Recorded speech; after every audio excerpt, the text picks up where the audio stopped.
हेमंत चोपडा. मनाच्या कॅलिडोस्कोपच्या 8व्या भागात आपले स्वागत आहे. आज आपण आपल्या स्वतःचा, इतरांचा आणि जगाचा स्वीकार का करावा याविषयी समजावून घेणार आहोत.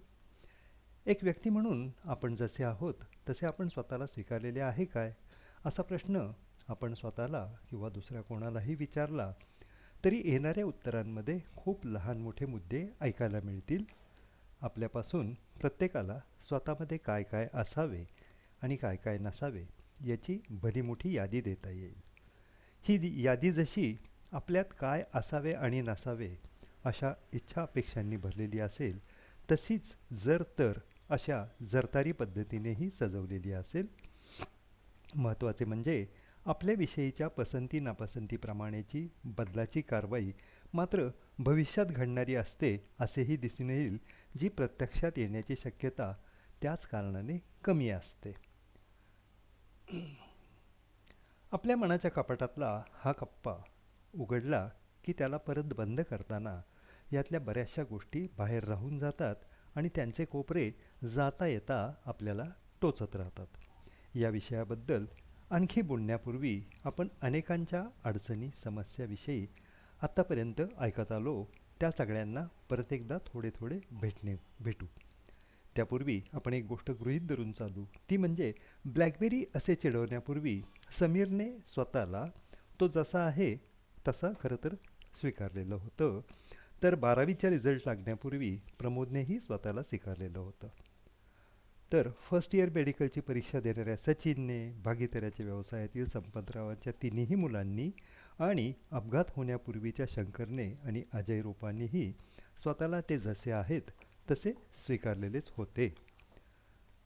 असा स्वीकार आणि त्यानंतर प्रत्येकाच्या आयुष्यात घडणाऱ्या प्रसंगानंतरचा स्वतःचा, इतरांचा आणि त्या प्रसंगांचा अस्वीकार, त्यामुळे प्रत्येकाच्या निर्माण होणाऱ्या भावना, त्यांचे वर्तनावर होणारे परिणाम काही वेगळीच गोष्ट सांगत असतात.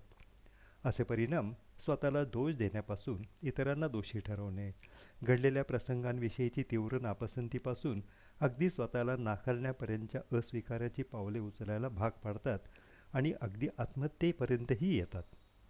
ह्याचा अतिशय साधा स्पष्ट अर्थ असाच निघतो की आपण सगळेच स्वतःचा स्वीकार काही अटीशर्तींची पूर्तता होणार असेल तरच करत असतो. यापैकी अनेक अटीशर्ती स्वतःविषयीच्या असतात, इतरांनी आपल्यासाठी कसे असावे आणि कसे नसावे अशा असतात, आणि काय घडावे आणि काय घडू नये अशाही असतात. जेव्हा आपण अटीशर्तीप्रमाणे जगण्याचा निर्णय घेतो तेव्हा त्याची खरोखरच पूर्तता होईल काय याची शक्यतासुद्धा लक्षात घेत नाही आणि त्याचमुळे आपण भावनिक अस्वस्थतेला बळी पडायला सुरुवात होते. अनकंडिशनल सेल्फ ॲक्सेप्टन्स म्हणजेच कोणत्याही पूर्वग्रहांशिवाय, अटीशर्तींशिवाय स्वतःचा संपूर्ण स्वीकार करणे. या स्वीकारामध्ये काय काय अपेक्षित आहे याविषयी आपण समजावून घेऊ. आपल्याला होणारे जाणीव किंवा जे काही वाटते त्यालाच भावना असे म्हणतात. अशी भावना आपल्या शरीरात बदल करते आणि असे बदल आपल्याला कृती करण्याची प्रेरणा देते. ज्या भावना आपण वाईट आहेत, त्याज्य किंवा रूढ नीतिनियमांच्या विरुद्ध आहेत असे समजूनच चालतो, त्या जाणवल्या की आपण अस्वस्थ होतो. अशी अस्वस्थता कधी दुःखामुळे, कधी संतापामुळे, कधी चिंतेमुळे किंवा काही वेळेला आपल्याला लाज किंवा शरम वाटल्यामुळे किंवा आपण अपराधी आहोत असे असल्यामुळेच जे काही वाटते ते वाटत आहे याचा अनेकदा उलगडा होतो. तर काही वेळेला असा उलगडा होतच नाही, फक्त अस्वस्थ वाटत राहतं असं आपण म्हणत राहतो. मात्र या भावनांच्या कचाट्यातून सुटण्याची धडपड सुरू होते, कारण आपली सुटका होत नाही तोपर्यंत जी असहाय्यता निर्माण होते ती सतत बेचैन करत असते, सतत अंगावर येत असते. अशा मनस्थितीतून बाहेर निघत नाही तोपर्यंत जाणवणाऱ्या भावनांना साजेसे पुढचे विचार आपोआप सुरूही होतात. याच विचारांना ऑटोमॅटिक थॉट्स असे म्हणतात. या विचारांमुळे आपल्या मनावर आपलाच ताबा नाही असेही वाटते. मग स्वतःला किंवा इतरांना दोष देणे, ज्यामुळे आपली अशी स्थिती झाली त्याच्यावर हल्ला करावा असे वाटणे, आपण दुष्ट, पापी किंवा वाईट आहोत असे वाटणे, आपण अतिशय फालतू आहोत असे वाटणे, अशी घसरण सुरू होते. महत्त्वाचे म्हणजे आपल्या जाणीवांवर, भावनांवर आपला ताबा नाही किंवा असू शकत नाही अशी हताशाहींना जाणवू लागते. हे सगळे महाभारत आपल्या मनात घडत असते. खास करून चिंता किंवा अपराधीपणाची भावना छळत असेल तर आपण असे कसे झालो, ही उलघाल खरं तर फार त्रासदायक असते. या आणि अशा प्रकारच्या चक्रव्यूहातून आपण अनेकदा जात येत असू आणि यात परत परत अडकायचे नाही असे मनापासून वाटत असेल तर स्वतःचा विनाशर्त स्वीकार करण्याचा राजमार्ग पकडणे असा उपाय खरं तर ना आपण करू शकतो. आपल्याच मनाच्या अनेक तरा असतात, अनेक पैलू असतात आणि अनेक छटाई असतात. अशावेळी जे विचार आपल्या मनात सुरू असतात त्यामुळे आपण आपला जो काही हेतू आहे तो साध्य होणार आहे का, असा प्रश्न स्वतःला विचारा आणि विचारत राहा. असला प्रश्न विचारणे थोडेसे अवघड असते, पण तरीही विचारत राहिलो तर होणाऱ्या घसरणीला थोडासा आळा बसतो, ब्रेक लागतो. जाणवणारा वेग कमी झाला की परत एकदा आपला हेतू स्पष्ट होत जातो.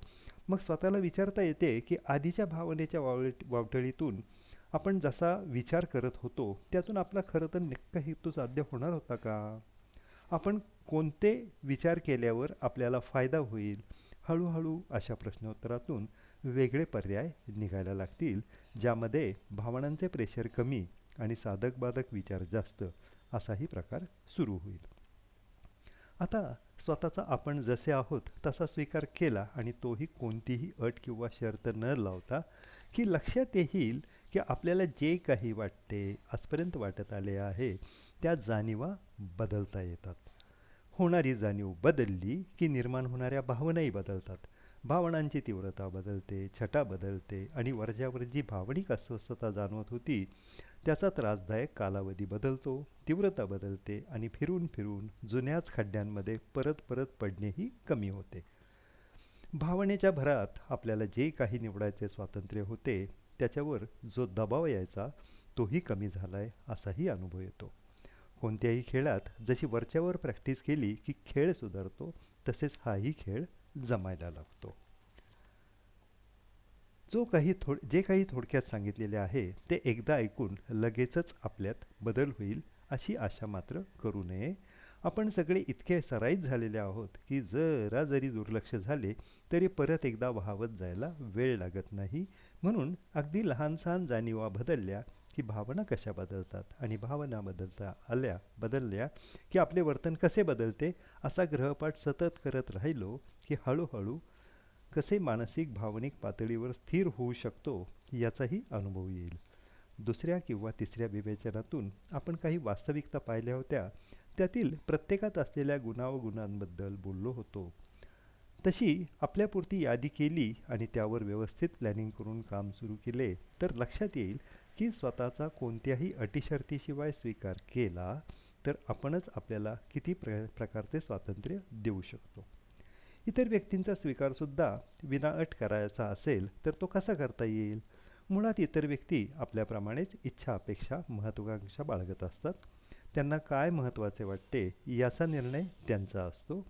ते आपल्याशी कोणत्या नात्याने जोडलेले आहेत हा सामाजिक आणि व्यवहारी जीवनाचा भाग आहे. मात्र या सगळ्याच बाबी लक्षात घेतल्या आणि त्या व्यक्तीसुद्धा विचार करणाऱ्या आणि आपल्यासारख्याच भावना अनुभवणाऱ्या असतात अशी जाणीव होऊ लागते. आपण आणि इतर व्यक्ती वेगवेगळ्या जरी असलो तरी माणूस म्हणून समान असतो या वास्तवाचा स्वीकार व्हायला म्हणूनच हरकत नसावी. सध्या आपण ज्या सामाजिक परिस्थितीमध्ये राहत आहोत त्यात परस्पर सहकार्य आणि वेळी अवेळी मदत जशी आपल्याला हवी असते तशी इतरांनाही लागत असते. या सहकार्य आणि मदतीच्या देवाणघेवाणीत जर आपण सक्रिय असलो तर त्याची जाण इतरांनाही होत राहते आणि आपल्यालाही सहकार्य मिळत राहण्याची शक्यता वाढते. म्हणूनच इतरांचा विनाअट स्वीकार करायची तयारी हवी. बाह्य घटना, प्रसंग आणि परिस्थितीसुद्धा विनाअट स्वीकारली पाहिजे, कारण बाह्य घडामोडींमध्ये असे काही घटक असतात ज्यांच्यावर फार कमी वेळा आपला ताबा असू शकतो. तरीही त्यातील काही घटकांमध्ये बदल करण्याचे काही पर्यायही आपल्याकडे असतात. असे पर्याय वापरून प्रसंग परिस्थिती पूर्णपणे जरी आपल्यासाठी अनुकूल करता आली नाही तरी त्यातील प्रतिकूलता किमान आपल्यासाठी तरी काही प्रमाणात कमी करता येते. तसेच जेव्हा कोणताही बदल करता येत नाही तेव्हा अशा प्रसंगांना शांतपणे आणि धीराने सामोरे जरी जाऊ शकलो तरी आपले फारसे नुकसान होतच नाही. कारण कोणत्याही परिस्थितीमुळे घडणारी घटना सततच्या बदलांमुळे तितकीशी प्रतिकूल किंवा त्रासदायक राहत नाही. मुळात बाह्य घटकांना सामोरे जाताना आपण त्यांना किती महत्त्व देतो, त्यांना किती त्रासदायक किंवा भयंकर समजतो, यावर आपल्या सहन करण्याच्या कुवतीचा कस लागत असतो. 21व्या शतकात नैसर्गिक प्रकोप, हवामानातील लहरीपणामुळे निर्माण होणारी परिस्थिती याविषयीची पूर्वसूचना मिळत असल्याने येणार असणाऱ्या परिस्थितीला तोंड देण्याचे अनेक पर्याय वापरता येतात आणि होणारे नुकसानही टाळता येते. तसेच आपले जीवन संपेल, अस्तित्वाचा नाश होईल अशा घटना घडण्याची सुद्धा शक्यता कमी असते. इतक्या सगळ्या बाबी विचारात घेतल्या तर बाह्य जगाचा विनाअट स्वीकार करायला हरकत नाही. तरीही आपण असेच का आणि तसेच का नाही असे प्रश्न विचारून स्वतःला अस्वस्थ करून घेणार असलो तर त्यासाठी खरं तर ना एकच उत्तर आहे. ते आहे, जे आहे ते आहे. त्याला नाकारायचे असेल तरीही हरकत नाही, पण आपल्या नाकारण्यामुळे जे काही परिणाम होतील त्यांना आपणच जबाबदार असणार आहोत. प्रत्येक व्यक्तीच्या आयुष्यात काही अकल्पित प्रसंग घडतात किंवा परिस्थिती निर्माण होऊ शकते. असे काही माझ्याच बाबतीत का घडले असा प्रश्न विचारायलाही हरकत नाही. पण सतत असा प्रश्न विचारून चिंताग्रस्त होणे, संतापाने भीती वाटत राहणे, स्वतःला अपराधी समजणे किंवा सुडाने पेटणे असले पर्याय फारसे उपयोगी ठरत नाहीत. त्याचप्रमाणे असे प्रसंग वरच्यावर घडतील काय अशी ॲडव्हान्स शंकासुद्धा बाळगून फारसा ना फायदा होत नाही. कारण भविष्याविषयीची साशंकता बाळगल्याने चालू वर्तमान काळात आपण जी काही सावधगिरीची उपाययोजना करू शकतो अशा शक्यताही आपण दुर्लक्षित करतो. समीरला चिडवल्यामुळे तो जर स्वतःच्या त्वचेचा रंग बदलायचा हट्ट करू लागला तर अशी वास्तविकता खरंच बदलता येते काय असा प्रश्न तो कोवळ्या वयाचा असतानाच विचारलेला जास्त चांगला. त्यापेक्षा स्वतःचा बिनशर्त स्वीकार केला तर त्याच्या त्वचेचा रंग त्याच्या पुढच्या आयुष्यावर फार काही प्रतिकूल परिस्थिती निर्माण करणार नाही हे त्याला समजावता येईल. 12वीच्या परीक्षेत अपेक्षित मार्क पडले नाहीत म्हणून स्वतःला अपयशी समजणारा प्रमोद जर एका कसोटीने खचणार असेल तर पुढच्या जीवनातील इतर कसोट्यांना कसे तोंड देणार हा प्रश्नही त्याला विचारायला हवा. सचिनला मेडिकलचे शिक्षण मुळात आवडत नव्हते, पण आपल्या वडिलांचे मन कसे मोडायचे किंवा त्यांचे मन कसे वळवायचे हे जर तो शिकला तर काही वेगळे शिकूनही आपल्या पायावर उभे राहू शकतो याचा आत्मविश्वास त्याला स्वतःला त्याने स्वतःचा पूर्ण स्वीकार केल्याशिवाय थोडासा अवघडच होईल. संपतरावाच्या मुलांना व्यवसायातील बदल करणारी परिस्थिती चिंताजनक आणि संतापजनक वाटली. मात्र आपल्या वडिलांपासून वेगळे होऊन आपण स्वतः काही करू शकू अशी शक्यताही त्यांनी नाकारली होती. जोपर्यंत आपण स्वतःच्या बळावर काही करण्याचा प्रयत्न करत नाही तोपर्यंत काय शक्य आहे आणि काय अवघड आहे हे ना खरं समजतच नाही. आपल्या सगळ्यांच्या जीवनात काही प्रमाणात अनिश्चितता आणि योगायोगांचे प्रमाण असते असा अनुभव शंकरला वर्कशॉपमध्ये आला. अशी घटना दुर्दैवी असते हे खरंच आहे, पण शंकरकडे शरीराचा एक महत्त्वाच्या अवयवाची कमतरता आली म्हणजे मी बेकार झालो, टाकाऊ झालो हा समज स्वतःहून बाळगणे म्हणजे हळूहळू होत जाणारी आत्महत्याच ठरणार होती. अर्थात अशी निवड आपण सगळेही करू शकतो, पण शंकरसारखी असंख्य उदाहरणे आपल्या आसपास दिसतात आणि ते सगळेच आयुष्यभर दुखवटा पाळताना दिसत नाहीत. शारीरिक बदलासह किंवा अपुरेपणासह शंकर स्वतःचा स्वीकार करणार असेल तर त्याचे अपंगत्वसुद्धा अडथळा असणार नाही याची त्याला प्रचिती येईल. अजय आणि रूपाच्या संबंधात अजयकडून मत्सर, संताप आणि सुडासोबतच दुसऱ्या व्यक्तीवर मालकी हक्क गाजवण्याची खुमखुमी निर्माण झालेली दिसते.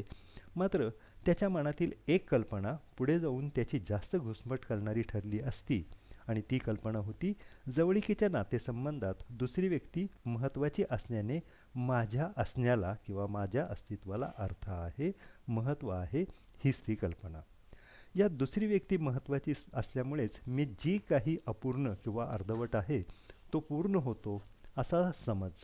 म्हणूनच रूपाने जेव्हा अभ्यासावर लक्ष केंद्रित करण्याचा निर्धार केला तेव्हा इतर गोष्टींना दुय्यम स्थान दिले आणि त्या फारशा महत्त्वाच्या नाहीत असे कृतीतून दाखवले. त्यावेळेला अजयचा परस्पर संबंधांचा काहीही झाले तरी एकत्र राहण्याचा पाया खिळखिळा झाला आणि त्याने अगदी आत्महत्येची धमकी दिली. मित्रांनो, या सगळ्या विवेचनातून एक बाब स्पष्ट होते की आपण स्वतःचा स्वीकार एकदाच करून भागत नाही, तर तो वारंवार बदलत्या परिस्थितीमध्ये करावा लागतो.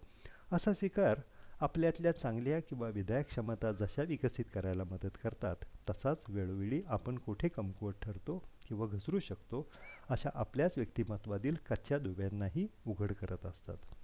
वेळोवेळीच्या तणावांचे नियोजन करतानाच व्यक्तिमत्व विकास करायचा मार्ग असाच खाचखळग्यातून होत असतो, हे मात्र नक्की घडते. डॉक्टर एलिस यांचे याबाबतचे एक विधान अतिशय छान आहे. आपल्याकडून काहीही झाले किंवा झाले नाही तरी स्वतःला स्वीकारा, स्वतःवर प्रेम करा. कारण आपण जर स्वतःला जसे आहोत तसे स्वीकारणार नसलो आणि स्वतःवर प्रेम करणार नसलो, तर इतर कोणी आपल्याला का स्वीकारणार आणि आपल्यावर का प्रेम करणार, ह्याचा उत्तर आपल्याला द्यावं लागेल. शेवटी स्वतःच्या अटीशर्तीसह स्वीकार करायचा आहे असे आपण जर ठरवणार असलो, तर काय बरं घडेल? तर आपल्यात जे गुण हवेत ते नाहीत, जे कौशल्य हवे ते नाही, यासाठी जर आपण स्वतःहून प्रयत्न करणार नसलो, तर अपेक्षित गुणांच्या पातळीवरील बदल आपल्यात घडणार नाही. जे कौशल्य हवेचे वाटते त्यासाठी योजनाबद्ध प्रयत्न आपण करणार नसलो तरी ते कौशल्य आपण आत्मसात करू शकणार नाही किंवा मिळवूही शकणार नाही. समजा काही अवगुण आपल्यात आहेत, ते नसलेच पाहिजेत अशी फक्त अपेक्षाच काय, पण मागणीही पूर्ण होणार नाही. आपणच स्वतःवर लादलेल्या अटीशर्ती आपल्यामध्ये अनेकदा द्विधा मानसिकता निर्माण करतात, याची जाणीव अधिकदा आपल्याला होत नाही.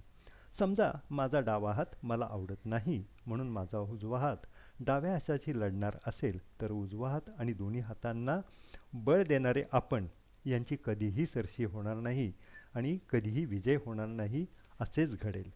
त्याऐवजी आपल्यात कोणते गुण निर्माण व्हावेत, कोणती कौशल्य निर्माण व्हावीत, यांचा प्रेफरन्स लावून कालबद्ध आणि अनेक पर्याय वापरून केलेले प्रयत्न आपल्यात अनेक गुण आणि कौशल्ये निर्माण करू शकण्याची शक्यता मात्र वरच्यावर वाढत जाते. असाच प्राधान्यक्रम आपल्यातील त्रुटी, कमतरता आणि अवगुणांना लावता येतो. यातूनच आपल्यातील अनेक त्रुटी आणि अवगुणांवर मोठ्या प्रमाणावर मात करता येते. आता असाच प्रकार आपल्या संबंधातील इतरांचा स्वीकार करतानाही करता येतो. फक्त आपणच इतरांचा काही अटी शर्तींची पूर्तता झाल्यावरच स्वीकार करायचे ठरवलं, तर काय बरं घडेल?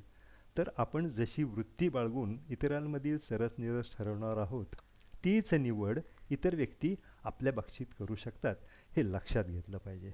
त्याचप्रमाणे आपले इतरांशी असलेले संबंध अगदीच व्यवहारी पातळीवरचे होतील असाही धोका आपल्याला पत्करावा लागेल. अशावेळी अगदी जवळीकेचे संबंधसुद्धा फक्त वरवरचे होत जातात आणि कालांतराने दुसरी व्यक्ती कायमसाठी दूर होण्याची शक्यताही वाढत जाते. आपण जसे काही गुणदोषांचे एकत्रित मिश्रण आहोत, तशाच इतर व्यक्तीही असतात, हे वास्तव जर समजावून घेतले, तर आपण कमी तेथे दुसऱ्याची हमी आणि दुसऱ्यातील कमी तेथे आपली हमी, हे सूत्र अनेक परस्पर संबंधांना चिवट आणि भक्कम करणारे सिमेंटच ठरते.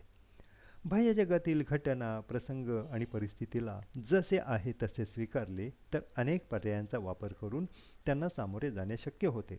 मात्र याबाबतच्या आपल्या अटीशर्ती असल्या काय किंवा नसल्या काय, त्याने फारसा काही फरक पडत नाही.